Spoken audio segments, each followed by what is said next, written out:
ఒకప్పుడు ఏకదాటిగా మోకాళ్ళ పైన ప్రార్థించే స్థితి, కానీ ఈ రోజు 5 నిమిషాలు మోకరిల్లాలంటే కష్టతరమైన స్థితి. ఒకప్పుడు దేవుని మాటలు అలలు బోధించిన స్థితి, కానీ ఇప్పుడు ఆ బోధన తీసుకునే స్థితి.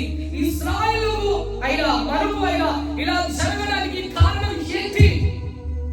ఇశ్రాయేలు ప్రజలకైనా మనకైనా ఇలా జరగడానికి కారణం ఏంటి? ఏదో ఒకటి ఉండాలి. ఏదో ఒక బలమైన కారణం ఉంటేనే కదా ఒక వ్యక్తి జీవితంలో ఆదరణ కోల్పోతాడు.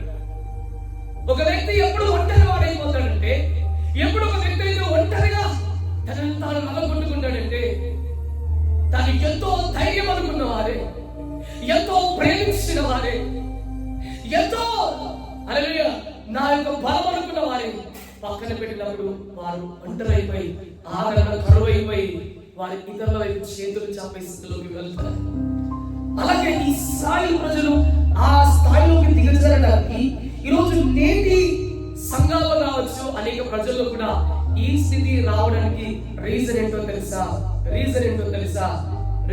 తెలుసా? హల్లెలూయా.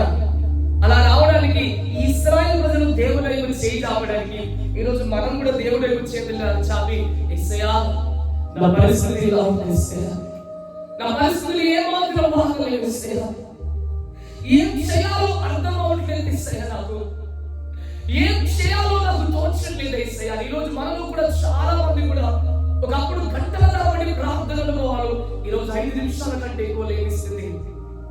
ఒకప్పుడు దేవుడి కోసం పరిగెత్తిన స్థితి ఈరోజు ఆగిపోయినా. ఒకప్పుడు హెచ్చరించే స్థితి ఈరోజు ఎవరో హెచ్చరిస్తే దాన్ని పట్టుకుని ఉంటున్నాం. అలా ఇశ్రాయేలు ప్రజలు ఏ విధమైతే ఆదరణ కరువై దేవుని వైపు చేతులు చాపుతున్నారు, ఈరోజు నేటి ప్రజలు కూడా ఆదరణ కరువై ఆప్యాయత కరువై అనేకులు కూడా ఈ రాత్రి దేవుని వైపు చేతులు చాపుతున్నారు. అసలు ఇలా జరగడానికి మనకు కానీ ఆ ఇశ్రాయేలు ప్రజలకు కానీ కారణం ఏంటి? మనకు కానీ ఇశ్రాయేలు ప్రజలకు ఇలా జరగడానికి కారణం ఏంటో చూద్దాం. ఇదే